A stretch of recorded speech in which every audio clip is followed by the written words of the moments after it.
یاد رکھو جب اللہ کی مدد آنے والی ہوتی ہے تو یہ دو نشانیاں بھی اچانک ظاہر ہونے لگتی ہیں۔ یقیناً تمہارا یہ تھکا ہوا دل اللہ سے مدد کا منتظر ہوگا کہ کوئی ایسا اشارہ تمہیں ظاہر ہو جو تمہارے اس دل کو مطمئن کر دے کہ تمہاری زندگی کے راستے بھی ہموار ہونے والے ہیں۔ تو سنو، اللہ تعالیٰ فرماتا ہے، تمہارا رب چاہتا ہے کہ تمہارے ساتھ آسانی کا معاملہ کرے اور تم ان لوگوں کی باتوں کا غم نہ کیا کرو، کیونکہ تمام تر غلبہ اللہ کا ہے اور اس پر ہر ایک چیز عیاں ہے۔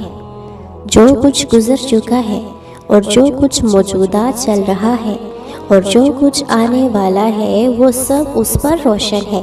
اگر تمہاری زندگی کے چند اوراق خراب ہو گئے ہیں اور تم ڈپریشن کی طرف جا رہے ہو، بے سکون ہونے لگے ہو، تو جان رکھو کہ کچھ اوراق خراب ہونے کا مطلب ہرگز یہ نہیں کہ پوری کہانی خراب ہو گئی ہے۔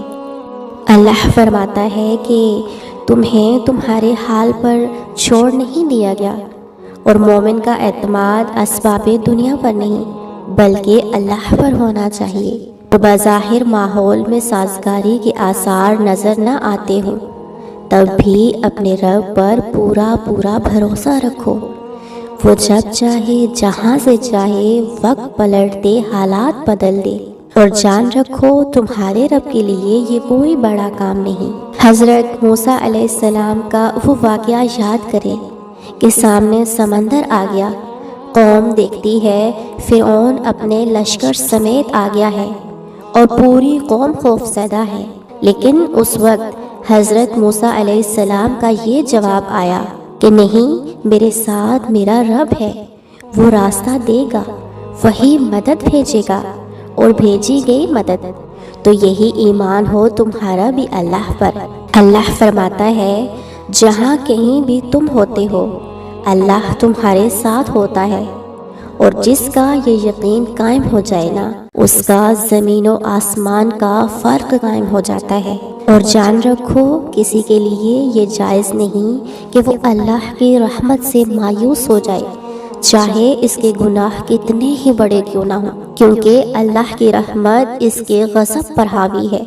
نبی کریم صلی اللہ علیہ وسلم نے فرمایا، تم میں سے ہر ایک اپنی ساری حاجتیں اور ضرورتیں اپنے رب سے مانگیں، یہاں تک کہ جوتے کا تسمہ بھی اگر ٹوٹ جائے تو اس سے بھی اپنے اللہ سے مانگو، کیونکہ تمام تر اختیارات اور بھلائیاں اس رب کے ہاتھ میں ہیں جس کی نگاہ ازل سے ابد تک تمام زمانوں پر حاوی ہے۔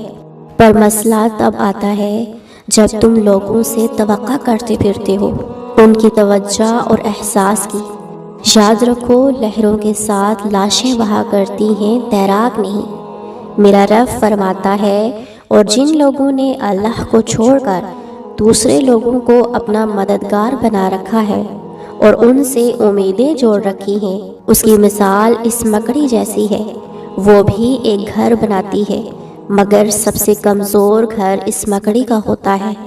کاش کہ تم جانتے کہ اللہ کی مشیت ساری مشیتوں پر غالب ہے، اور اس رب نے جو چیزیں تمہارے لیے بنائی ہیں وہ خود تمہیں تلاش کر رہی ہیں۔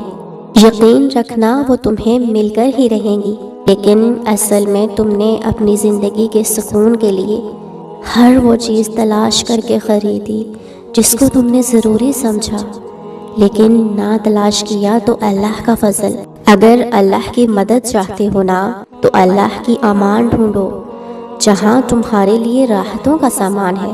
تم اگر اللہ کی طرف چل کر آؤ گے نا تو وہ تمہاری طرف دوڑ کر آئے گا۔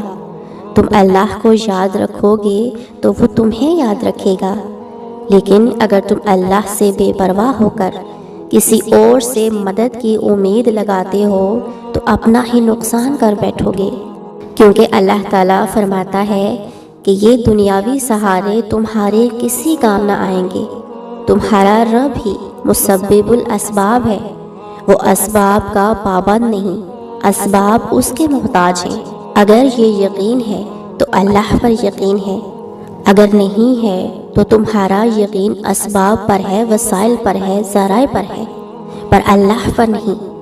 پر تم جان رکھو کہ تم حقیقی طور پر اپنی زندگی میں کامیاب تبھی ہوگے جب تم اپنے دل میں ایک بڑی جگہ اللہ کو دو گے اور اس پر گہرا یقین رکھو گے۔ اللہ بھی تمہارے لیے بہترین وسیلے بنا کر تمہاری مدد کا انتظام کرے گا۔ تم جانتے ہو کہ اللہ کی مدد کے کچھ آثار ایسے بھی ہوتے ہیں جو ہمیں اچانک ظاہر ہوتے ہیں۔ اگر تم محسوس کرنے لگو کہ تمہارا دل تہجد سے جڑ گیا ہے اور صرف رب سے مدد کی امید میں ہے، تو یہ یقینی ہے کہ اس رب نے تمہاری فریاد سن لی ہے، جو اپنی مدد کا ہر دروازہ تم پر بہت جلد کھولنے والا ہے، انشاءاللہ۔